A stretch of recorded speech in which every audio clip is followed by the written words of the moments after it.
All right. Well, thank you all very much for joining us this morning, and thank you to PMISE for having us up here. Yep.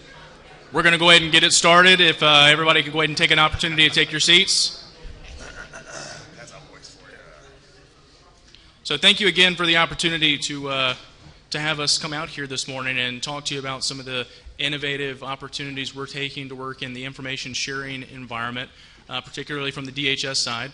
Allow me to take a moment to introduce myself. My name is Nick Anderson. I'm the CIO for Coast Guard Intelligence and the Chief of the Office of ISR Systems and Technologies.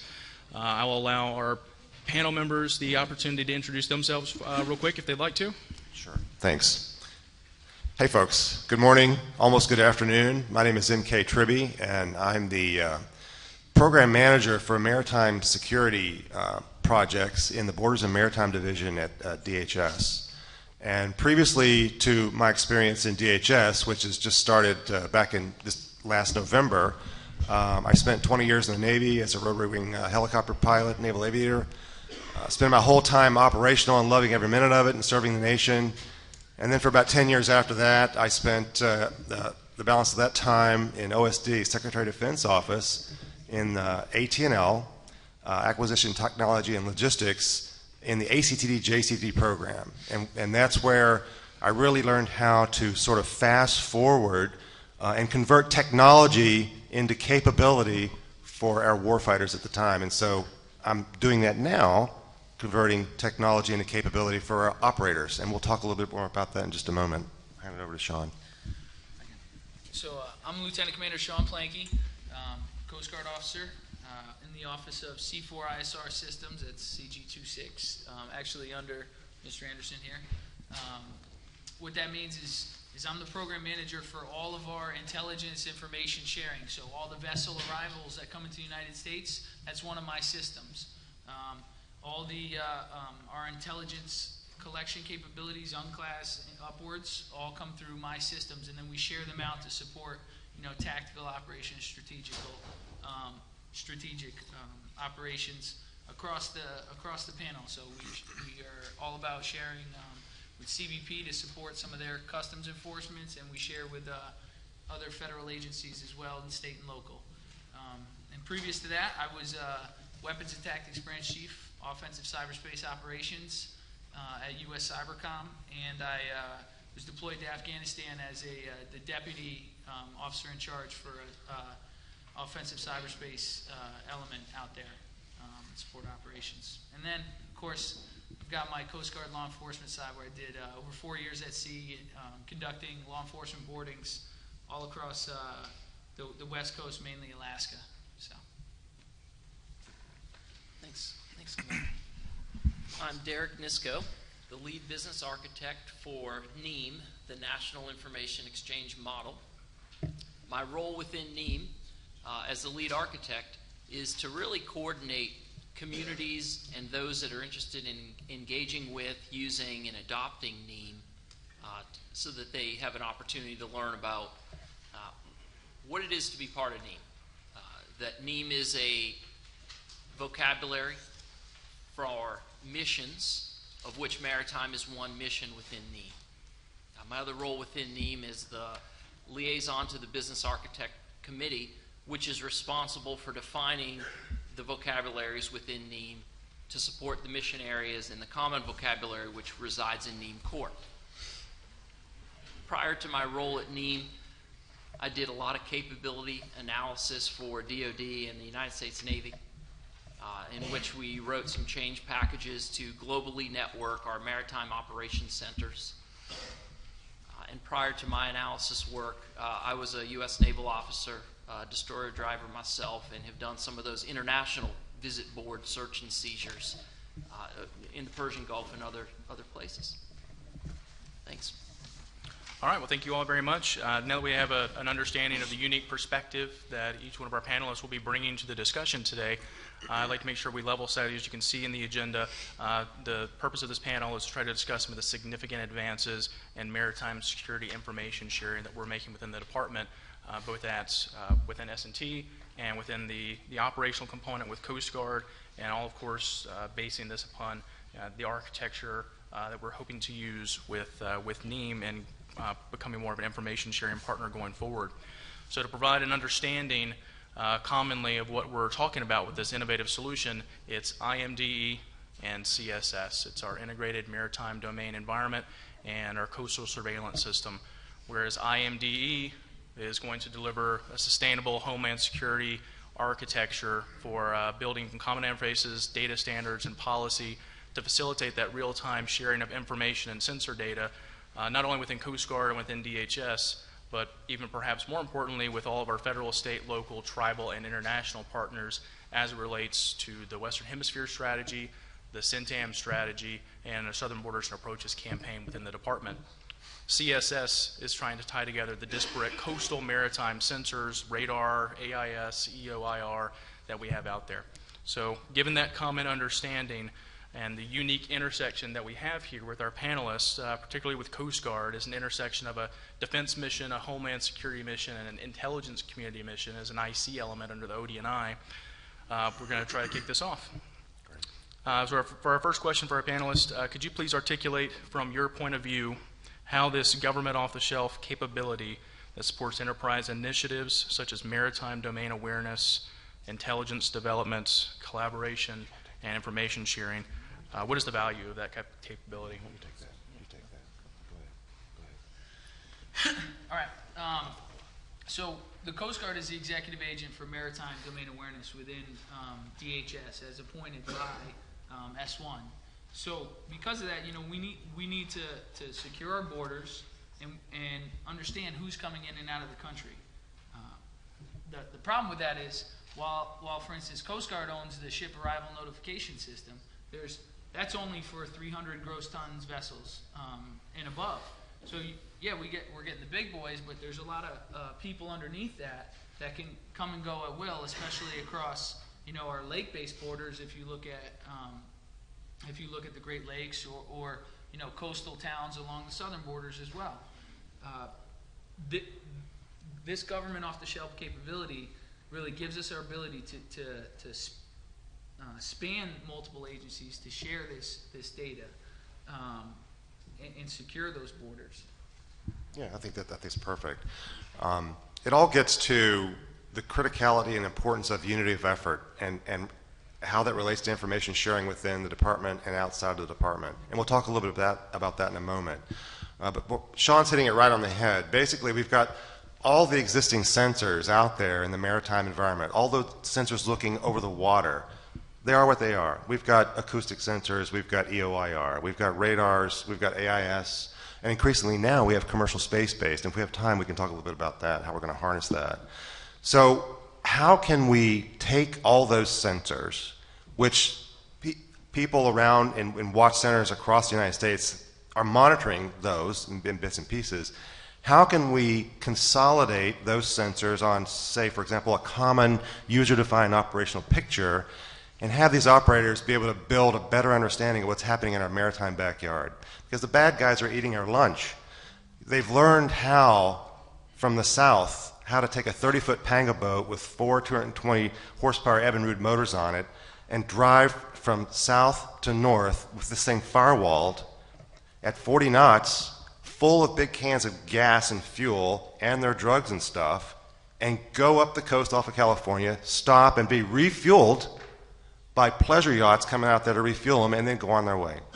So how can we gain a better understanding of what they're doing out there so we can develop a good unclassified intelligence picture and put together a good mission to go after these guys?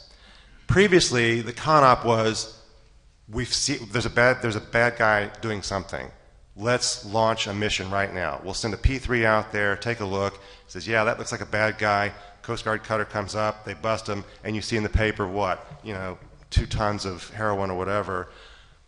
With this capability of being able to have a good understanding, a rich and deep understanding of what's happening out there, we can take a step back. Let's let this guy motor on for a little bit. Let's connect the dots. Let's better understand where he came from. Let's better understand what relationships and where he's going to connect to. Then we'll coherently put together a mission and go after it from that respect. So that brings us a much deeper, richer understanding of how to assign our precious assets. You know, our P3s are getting kind of old. Our Coast Guard cutters, these are precious assets that cost a lot to run. So having a capability like this, and this information available to all of our watch centers, our RECOMs, our MIFICs, the AMOC, et cetera, across the United States, allows us to put that picture together, share that information, and put together a mission that makes sense and gets to what we like to call in DHS unity of effort.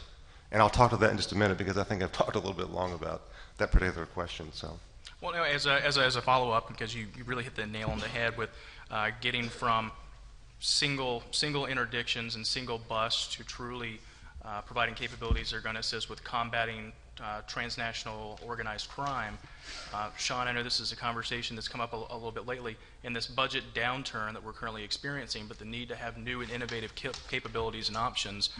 Can you speak to some of the options that are out there for some of the capabilities, particularly with CSS, that are state funded or are taking advantage of grants, or we're using with our international partners the ability to extend this into the international domain as well? Sure. So what we're trying to do with CSS IMD is back on the Safe Port Act of 2006, providing grants to states across the country to put up radar systems that could find those small dark targets, and that's nearshore targets, the small vessels coming up, that big radar that is not commonly detected because we're focused with the big cargo ships, right? It's all about U.S. commerce. But these small vessels, like MK said, are delivering transcriminal organizations contraband or drugs into the United States, and they're human trafficking, and they're delivering migrants. Well, how do we detect those things? And how do we detect them in real time? And that's the key. There's a lot of national technical means that allows you to detect different things, but it's not necessarily real time. It's not responsive. And it's not something, frankly, that you can tell state and local people who aren't necessarily cleared. It's not something that you can tell maybe a CBP officer who's not cleared for that level. And it's not something that you can share internationally, whether it's with Mexican authorities or Canadian authorities or an island nation, because we don't share that type of information. So how do we find that tactical ISR or responsive ISR that we can share through common methodologies? And that's really where NIEM comes into play, because NIEM allows us to speak in that common language at an unclassified level and deliver that intelligence timely so we can react accordingly.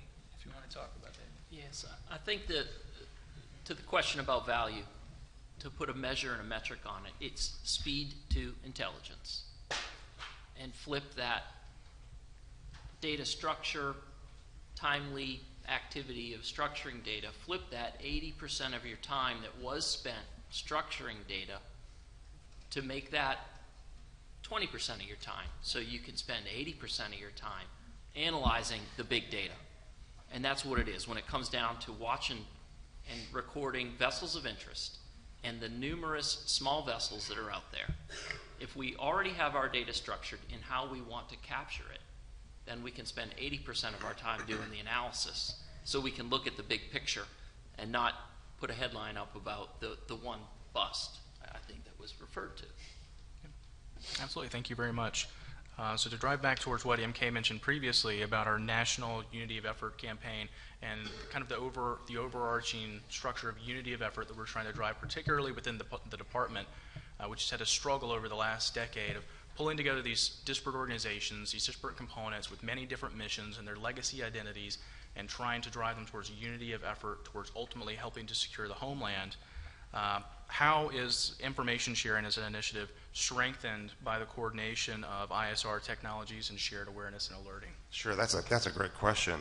And I'll start with unity of effort because, as Nick hit the nail on the head, the organization was stood up following the 2001 Commission on Homeland Security, I believe it was, and then in 2002, efforts kicked in really quick to consolidate the appropriate organizations and agencies into a coherent, cohesive ability to protect our shores, protect our homeland. So DHS stood up. So we have 7 core organizations and components: TSA, ICE, Coast Guard, Customs and Border Protection, Secret Service. Who else? Yes, exactly. We've got 7 of these folks out there, and they are legacy organizations that have all had, the luxury of time to have operated previously as their own organization. Now they're all together. We call it a confederation of 7 now, really, at my level, that low level. So the Secretary, Jay Johnson, has said, you know what, we've had some time now. It's time for us to really start getting our heads together and working as a cohesive group. And that's why he says it's called unity of effort. So everything we do has to be dedicated to building that coherency, that unity of effort, versus 7 stovepipes as we execute our missions. And so unity of effort is really the underlying theme to everything we do now. And so back in the days, back in 2001, one of the things that DHS was charged with was providing information sharing to the public as to what the threat status was. Remember that? We had the orange, yellow, red, those things. We had to listen on the radio and understand all that. Well, we're still there.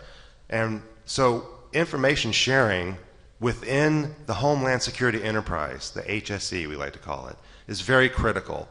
If you can share and make available actionable, timely information across the HSE to all the components so they can work their pieces of the mission and contribute to the whole, then we're sort of on the way to hitting a home run, and let's keep hitting those home runs. So this information sharing sort of pilot program we're standing up with the Maritime tool set that we're talking about is our first step towards that. Okay? IMDE, think of that as a enterprise-wide information sharing architecture, with the CSS piece being the Maritime tool set that brings in all the sensors that we talked about. The next step, I'll tell you, is the ability to do that on the ground border piece. We're doing the Maritime piece with CSS. The next step is doing between the POEs on the borders with their sensors, utilizing that same information sharing architecture that we talked about. So we're going to cover Maritime between the POEs, and then ultimately the POEs for cargo. What's happening in and out with our cargo? Let's get a good handle on that. Let's share information on that. So in that manner, you're going to have the whole of DHS, all of our borders, all of our elements that we're responsible for brought together under an information sharing capability. And, oh, by the way, totally supports the most recent Southern Borders and Approaches campaign plan, which is very critical. You're going to hear more about that. 3 joint task forces underpin that Southern Borders Approaches campaign plan. JTF West, which is responsible kind of for our ground borders. JTF East, which encompasses pretty much our sea borders, maritime borders. And JTF I, which is the investigative piece of that. So this system that we're embarking on now is running in close parallel with the DHS Joint Requirements Council, headed up by Rear Admiral Butt. And that organization was started back September. So it's all coming together kind of in a cohesive, coherent process to have a coherent information sharing process to support unity of effort and, most recently, our Southern Borders and Approaches campaign plan.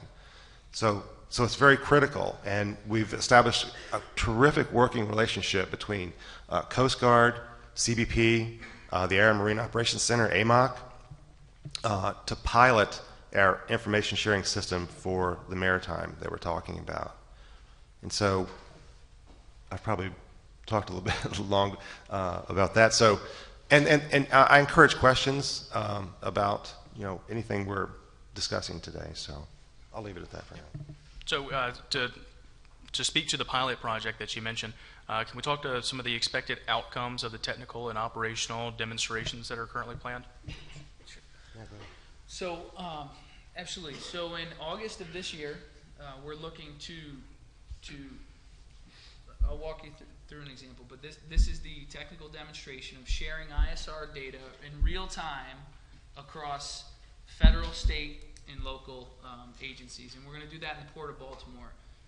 What that means is we're going to aggregate all the radar data in Baltimore in real time, display it at the sector command center, which is an IOC, Interagency Operations Center, in Baltimore, and show that in existing systems we can pass real-time correlated and fused data of the maritime picture, and I can give it to the Calvert County Sheriffs, which is our state and local, and I can also share it with AMOC, which would be a federal sharing. As you know, AMOC's in California, so we're sending a picture. If we have a threat that, let's say, the Coast Guard identifies, they can make an alert that they can then pass and say, hey, Calvert County Sheriffs, you guys need to be prepared for this maritime threat, and then send it across to AMOC, and AMOC on the national level, just to let you know that there's a potential threat here in Baltimore Harbor. So the key is making sure that you're taking advantage of those already existing systems and technologies, rather than not providing an overlay with another unique stovepipe. Right. So our technical demo in August will allow us to just share this information and show that it's there. Now we have follow-on demonstrations and operational demos that say, hey, how do we really use that data? How do we drive it? How do we share it across other entities as well at the same time? To drive, intelligence-driven operations, and that's what we're really trying to get to there. It sounds like some of the lessons learned from that will include determining what are the best data structure, what are the columns called that everyone agrees upon, and on top of that, it's the geospatial, Right. and including that with the Geo for NIEM effort. Now that really will then add in as you said, the state and the local, but then how do we combine that with an international focus so that if we're tracking that, maybe not so small, but big enough to cross the Atlantic vessel, then we can combine that with what our international and coalition partners are using for geospatial mapping. Exactly. So to follow on the international piece, we really want to leverage existing treaties. So the Coast Guard independently has over 60 treaties with nations around the world to share maritime-related intelligence and information. So we need to leverage those capabilities in these follow-on demonstrations of IMDE, CSS, to say, hey, because of these existing treaties and the Coast Guard and their authorities to make their own treaties with other countries, we can really empower that maritime awareness and show, to protect our borders in a way that we need to.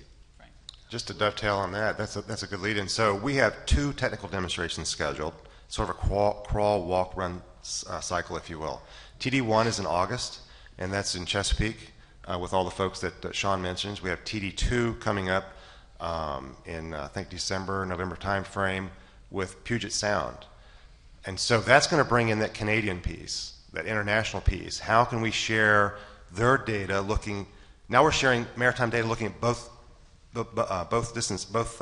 aspects across the border up there. So that brings in the international piece. And then we'll have 2 operational demonstrations. OD1, I think, is going to be in Puget Sound, Chesapeake. And then our operational demonstration 2 is going to be at the AMOC in Riverside. So I'll get to that. So that'll bring together all those pieces there. And again, I just want to emphasize that this information that we're sharing is all unclassified. It has to be because it may be used in a court of law proceedings, et cetera. So this whole process is totally unclassified. Of course, it can be pushed upward through the classification domains if desired, but this is all unclassified for the watchstanders to be able to build this picture, this unclassified intelligence picture, work it between themselves in the watch centers, work it between watch centers, get the leadership involved up and down so that smart decisions can be made with respect to how to execute the mission. And so that's really what it's all about there. Well, that's a critical piece. A lot of times working here within the Beltway, we can get very absorbed in the access to classified information that we may enjoy, depending on which component you're working with or which organization you may be partnered with. But consistently, the feedback from the field is they don't want that. They want unclassified data due to the nature of the partnerships that they're trying to strengthen at the local level. So, Derek, do you think you'd be able to talk to us a little bit about how using something like NIEM, we can support critical decision making at the tactical level, out in the field with our state and local partners, and also at strategic levels? Certainly. When we think about the tactical level, immediately I think of our maritime domain, which is out of the Maritime Domain Awareness Office, that has created naming structures and conventions for identifying vessels of interest directly at the tactical level. What's the vessel's name? Where was it coming from? Is it likely going to? And then some of the metadata around its origin and current vector. At the operational and strategic level, that's then sharing that data across the globally networked operations centers, both within the Maritime Domain Awareness Office, but with our Coast Guard and with our coalition partners that are seated within those ops centers. All that are potentially capturing the same kind of information in their local harbors, but then using the NIEM information exchange and a Geo for NIEM mapping exchange so that the coordinates of where that vessel is and the essential information about that vessel of interest can be shared locally at the federal layer, but then certainly strategically across the globally networked operation centers. So when we have many different partners that we're working with, can any of you share any thoughts you may have had regarding the difficulties that may be encountered with identity and access management with sharing of this information? Absolutely. So from a Coast Guard perspective, Coast Guard functions on DoD CAC. That's our access card. DHS, of course, has the PIV card. So, and the Coast Guard network is connected to DHS's OneNet, but flows and is under the compliance of DISA and their identity and access. So, at the top level, that's our first barrier. And then when you want to talk state and local access management, it gets even more complicated. We are going through our changes right now with our identity and access management, so that there's no issue onto sharing the data across Coast Guard to CBP or Coast Guard to other DHS agencies and back and forth. We're pushing to solve that right now. And then the follow-on is the state and local level. And right now, the state and local level largely functions on passwords, a password access, because a state police officer doesn't necessarily have a PIV or a CAC. So what they do have is password access, based access. So you have to have information that, since you may have PII in there, that is secure but still meets the accessibility need. And that's what we're really looking to solve initially. We've done some of that already, and we've got, as long as everybody agrees on what information they're sharing, and the information holders say, I'm okay with you having access to it in that manner, then we can really start solving those problems. But you have to have the leadership comfort of saying, I'm allowing you to share that information. I'm okay with you sharing that information because I know what it is, and I know how it's secured. And that's the first step.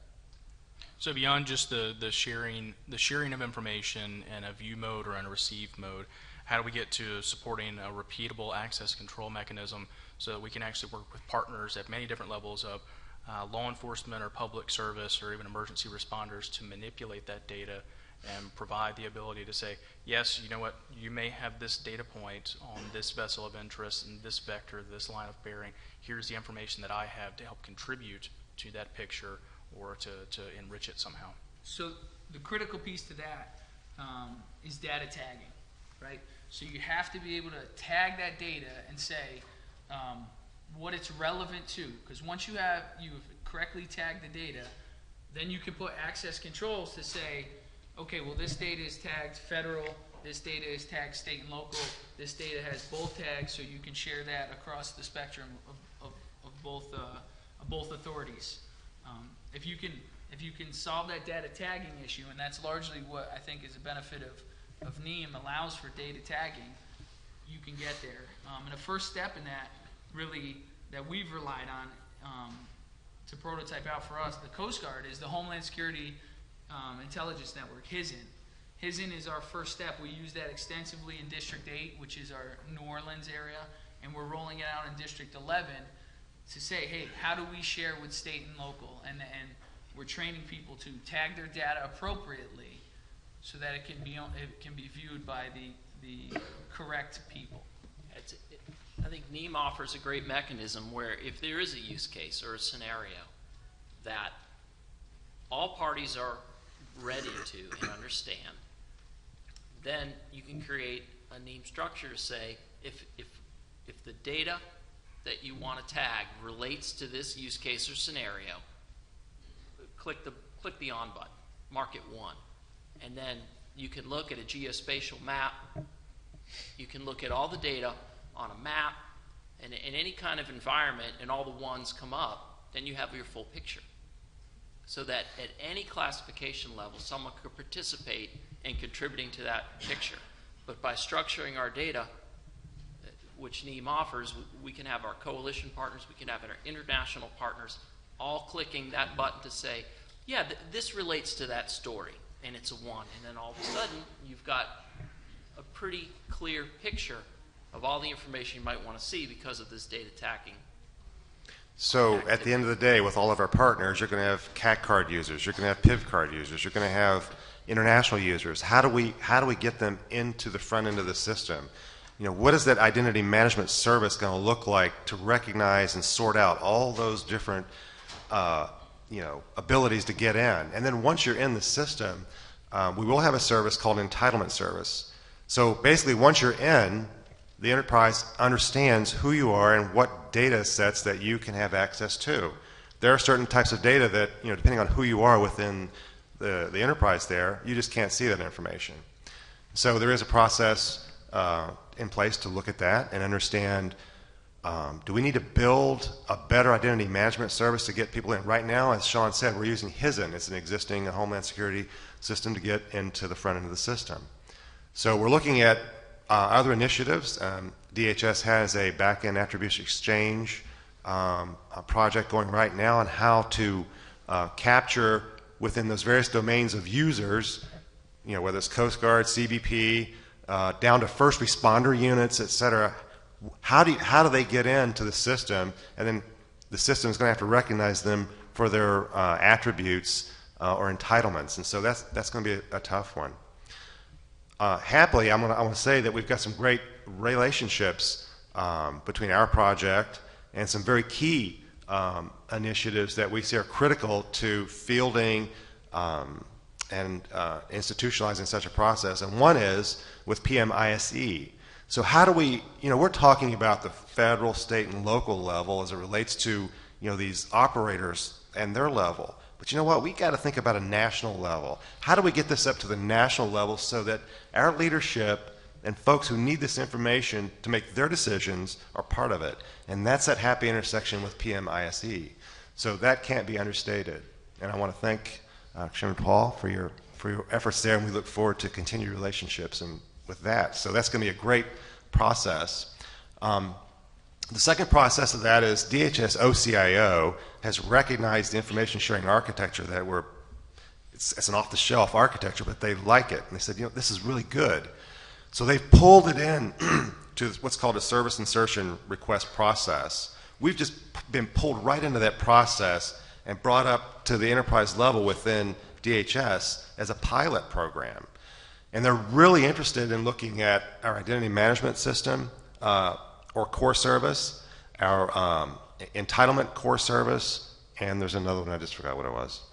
So those are 3 core services that DHS OCIO is saying, this has great promise. If we can stress this, and if this works, what you're building is going to do what we want to do, and that's to provide this information sharing architecture to bring together the HSE and be able to talk to and get in to that national level. And so this is a very exciting project. And that's what I wanted to add there. And I wanted to make sure we had time to talk about our demonstration process as it relates to several use cases and scenarios based on operator input on how we can flex and exercise this system against no-kidding use cases and scenarios. So that's very exciting also, and we'll talk to that in just a few minutes maybe, so if we have time. Sure, absolutely. So after we provided this collaborative authoritative platform that's going to support operations, and it's even going to share information potentially at the national level, and you mentioned the structure with the new JTFs as part of our Unity of Effort campaign within DHS, how then would we need to look at the next step, which would be collaborative analysis and post-mission prosecution, given that data, given all the organizations that would be involved? So, steal your thunder a little bit. So we use NIEM data model to share the information. But to talk more, that really brings us to the DHS Data Framework piece, and that's the data aggregation reference architecture, right? So CSSIMD is talking about sharing real-time ISR, right? That's real-time sensor aggregation. On the other side of that, you have, well, what's the historical data? What's the trending analysis? What's the post-mission reporting? What are those types of inputs, and how do we share those? How do we share screening data, right? How do we share, you have somebody coming into the United States, you're screening their passport. How do we share that information? That's not real-time intelligence, surveillance, reconnaissance, or ISR information. That's intelligence analysis related data. And what we're doing there is the Coast Guard we're working with the DHS Data Framework, which is a project out of the OCIO's office that says how do we share that data across the enterprise. The data aggregation reference architecture, or DARA, is really that architecture to share it inside of the data framework. And that's how the Coast Guard is looking to get past some of those things. DARA, if I'm correct, is also a PMIC interest and initiative as well, to connect those disparate levels. Well, and DARA is part of the President's national strategy for information sharing and safeguarding. So you see this as the operationalization. Okay, I'm not going to be able to say it now. This is getting those types of national initiatives down to the operator, to Coast Guard and operator to pronounce big words today. So how do we, you see that as the we're getting it to the operators with this national sharing initiative. Right. You have to have an ability to analyze the information, an ability to conduct analysis, and it's not always just situational real time, right? You have to develop patterns of life. You have to think about different things that are happening in the space. How do you connect something at a strategic level, right? Maybe, and this is the 9/11 piece, right? Somebody comes into the country in New York. Somebody comes into the country in South Carolina or Miami. How are they connected? You have to be able to identify those bigger picture connections, and that means you have to share not just ISR data, but you have to share other forms of intelligence information across the spectrum, and that's where we need the data framework and the data aggregation reference architecture, DARA. So we've been talking reference architecture, and Derek hasn't gotten a chance to speak. Did you want to add anything? Sure. It comes down to that one metric again, that speed to intelligence. The reference architecture using NIEM conformant exchanges based on the group of people that are involved in this mission agreeing upon what's the data vocabulary. What are we calling these things? That legacy database in South Carolina or Miami that's defining who is coming into that port, doesn't matter. They don't need to change that legacy database. But the data is so relevant that as long as they've created this NIEM conformant exchange and used this geospatial mapping capability that we've been talking about, you can create this complex, pretty simple picture based on a lot of complex big data to support that speed of intelligence. And that's what it comes down to, and that's what these tools like DARA, within the data framework, the HISA network, all support. Absolutely. And so it looks like we got about 10 minutes left. I want to open it up for questions if we get a chance. But MK, you said you wanted to speak to some of the use cases as well before we ran out of time. So I'll give you a bit of time to do that before we open it up. Yeah, we've actually, through an integrated management team process, as we're executing the program, as we get closer to our technical demonstrations and operational demonstrations, working very closely with our operators, CBP, Coast Guard, and down to our state and local level, and that gets back to Sean mentioning Calvert County Sheriff, the M-line sensors that were bought with the DHS grant up there, and what those state and local guys are interested in. So we've got several different scenarios. We have an NSSE event, which is a national special security event scenario. We've got semi-submersibles that we're going to go after. We have scenarios where there will be a drop from an airplane to correspond with a craft off the coast. Something dropped from the air to a boat.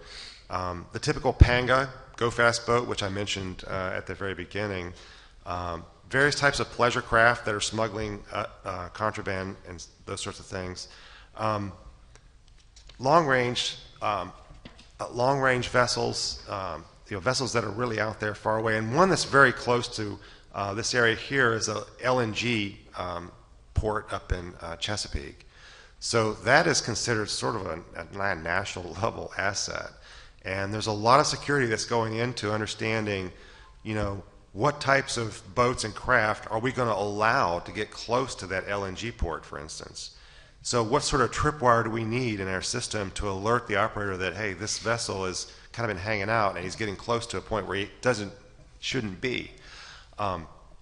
So that's a very exciting and very applicable scenario that's close to all of our hearts because it's right up here in Chesapeake.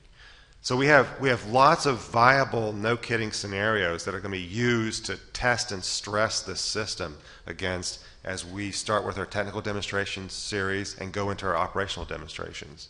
And I'm very confident that the scenarios that we're putting together are applicable and appropriate to the system that we're building based on operator needs and their threats. So that's kind of what I want to say with that. All right. Well, thank you very much, MK. Do we have any questions at all about?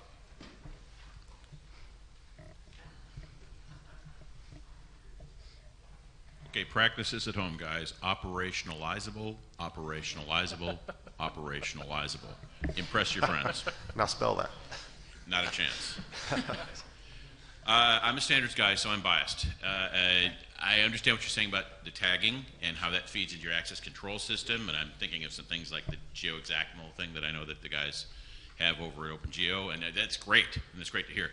I'm curious about how far down into the stack your standards behavior is reaching right now, because what I'm hearing is a great story. The story is you're under a mission that requires a lot of public sharing, a lot of unclassified stuff.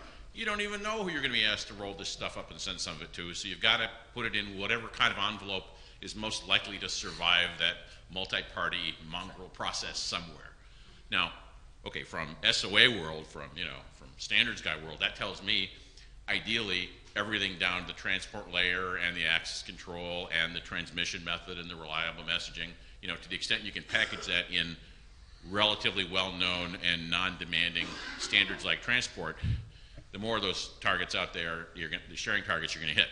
I'm curious. We're talking mostly about the content level in this, but I'm wondering sort of what's going on underneath the stack in terms of other transport and sharing behaviors that make that more accessible. And if the answer is not at this time or can't tell you or see me later, that's fine. I'm just curious what's going on underneath the content level in terms of data structures. Doesn't that get to our entitlement service on who can see the data a little bit? It does. Frankly, I don't think that those have been that, well, I know they haven't, that much defined at our level yet. I think that as we start bringing, our first goal is to bring radar data online, right? Our second goal, we're looking at aerial ISR, right? How do we bring that in? And then, right, as you're saying, based on transmission methods or, what asset did it come from, it gets tagged.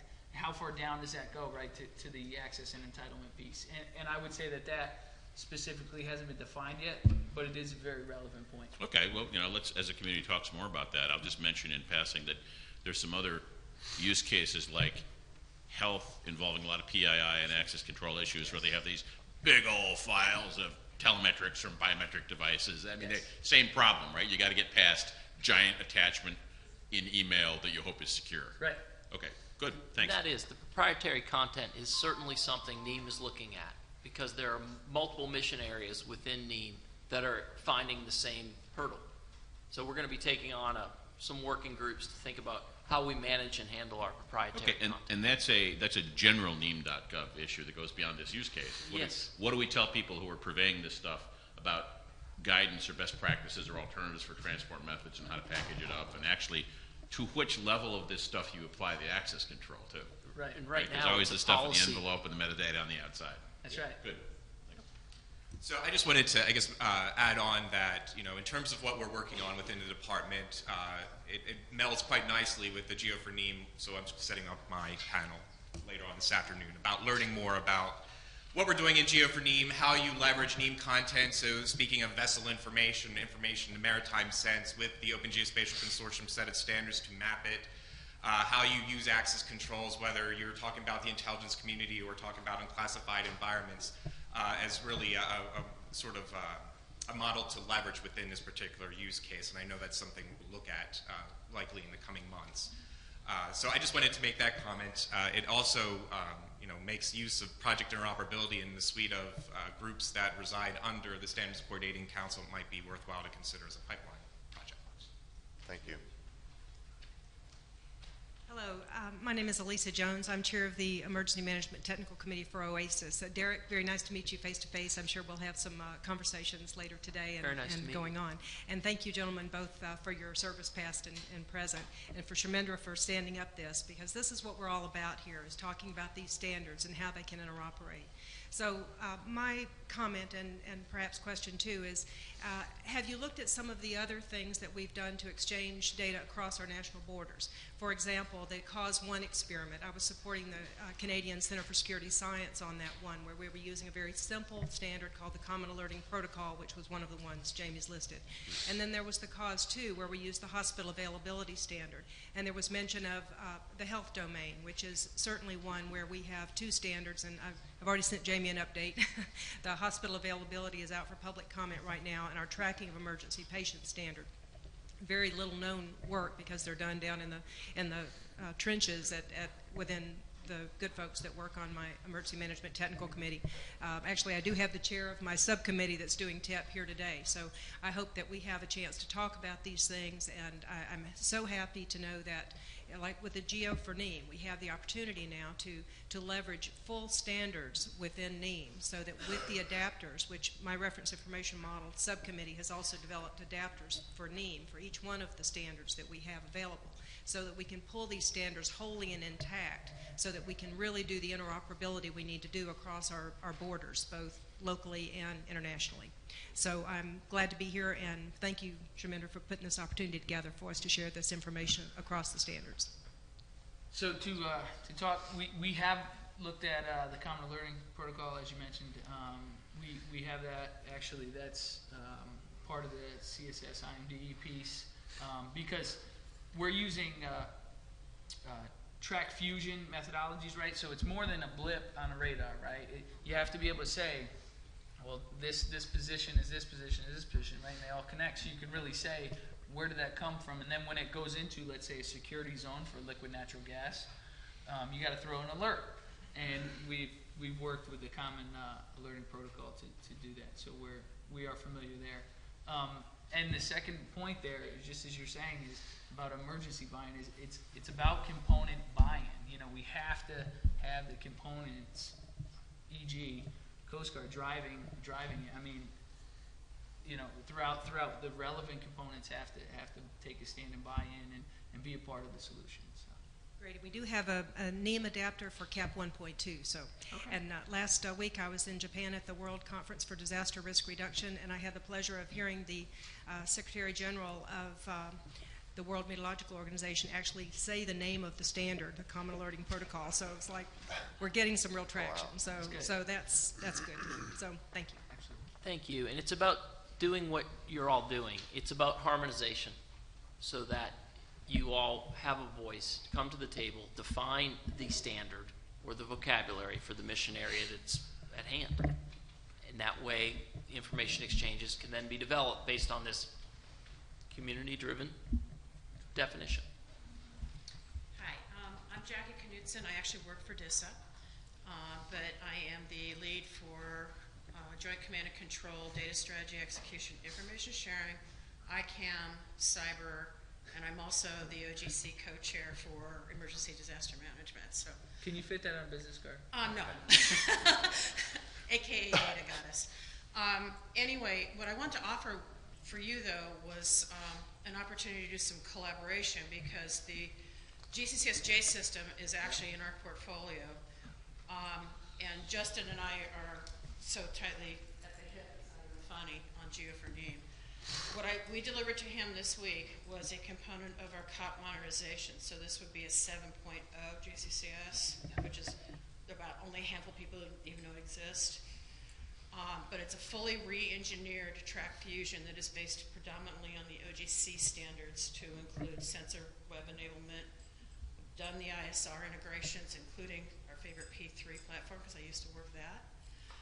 So we're very familiar with that aspect of it. It's designed to work in a big data cloud, and we're going to put it on top of the older system in a layered architecture. And the components that I gave to Justin this week as a contribution in kind are what we call a hybrid NIEM approach. So we took the GML with the security tagging from the IC and hybrided in some of the maritime domain awareness pieces, although we had to do some I call plastic surgery on the schemas a little bit for the level of awareness components. And that's going to be done as part of the web service interaction efficiency analysis in Geo for NIEM. So love to partner with you.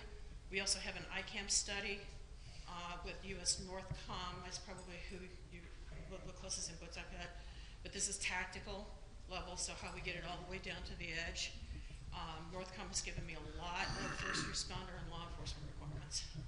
And I would imagine they're highly consistent. Yeah, we need to talk. Yeah, we definitely need to talk. Okay. Thank you. We're GCCSJ all over the place. Yeah. And it's in partnership with the Navy Tactical Cloud, which I suspect you are working with too. So, okay. One last comment. Strategically, DHS S&T has recognized that, when you look at technology and you sort of convert that into capability, it's important to have a good, strong relationship with industry. So we've been mandated by our leadership to get closer to industry when you're developing, a project or a program. And this project is doing that. And we, as part of our demonstration process, we have a series of exhibitions or examples, if you will, called rapid integration demonstrations. And so where we talk to industry and allow them to come in and say, we have a sensor, for example, that might be a benefit or great value to your CSS project, for instance. And so if that has viability, then we enter into a CRADA agreement with that company, Cooperative Research and Development Agreement. And so we're able to have industry come right in with them understanding what our interface standards are for you to plug your sensor or whatever it is into our system and demonstrate that sensor can be plugged in and provide viability to our sensors that are out there. And so we've had 3 good engagements with, I think, Terma, WaveCam, and another one, Signal Analysis, I think it is. And so we are trying, S&T strategically is trying to get closer to industry to bring industry in and understand how industry can help richen up our S&T projects, because at the end of the day, we're not doing science projects. We want to provide capability to our operators. So it's not about technology, it's about capability. What is it we can bring you? And so another exciting capability that's coming online, and some of you may have heard of it, we talked about it just briefly when it was mentioned, there's a thing called National Technical Means. These are satellites up there that can look down with a great degree of acuity with synthetic aperture radar, EOIR, whatever, and look and identify people walking on the ground. That's a great capability, but you know what? We're sort of impoverished users in DHS. Our components are very cash strapped. We can't, and you know what? We don't even show up as a blip on the priority screen for these type of assets. So what's happening is commercial industry, both foreign and domestic, have figured out that if they can put up commercial satellites with kind of the same capability on board, synthetic aperture radar, for instance, EOIR systems, for instance, and make this data available for folks who want to buy it, keep in mind, this is unclassified, this is all unclassified data, that can provide great viability to our mission set. And so we're getting our arms around this whole space-based capability. And so that's going to be an exciting capability for our operational users. It's all commercially available. And so it truly is revolutionary, because you know what? There's not a lot of new sensors out there on the coastline. We sort of got what we got. So if you can up the ante and get ahead of the threat with being able to look down and understand, you know, what the scene behavior should be in certain ports or off certain coasts, et cetera, and seeing that imagery perhaps every day, say, you know what, that doesn't look right.